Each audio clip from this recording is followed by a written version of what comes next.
যেই বাপের ঘরে জন্ম নিয়েছি 53 বছর বয়সে একটা হারাম টাকা খাই নাই।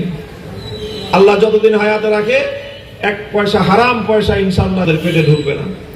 কাজে এরকম ধান্দা আমাদের নাই, হারাম খাওয়ার চিন্তা নাই।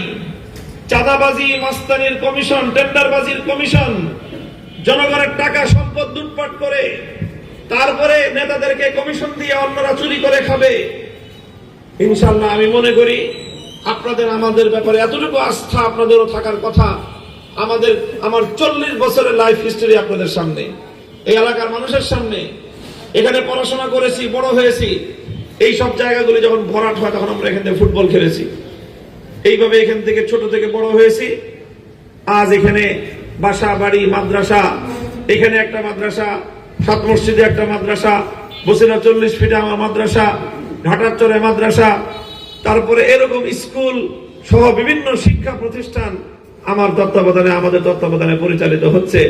এই এলাকার মানুষের শিক্ষার উন্নয়নে, এলাকার মানুষের বিভিন্ন ধরনের কর্মকাণ্ডে আমরা তাদের পাশে আছি, সহযোগিতা করতেছি।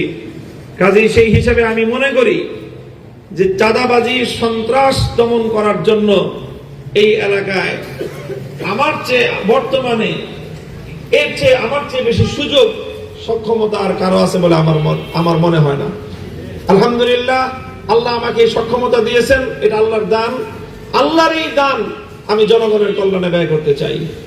কোন সময় কুড়িগ্রাম থেকে, কোন সময় নোয়াখালী থেকে, কোন সময় ফেনী থেকে, কোন সময় বরিশাল থেকে, কোন সময় ভোলা থেকে। কেন রে ভাই?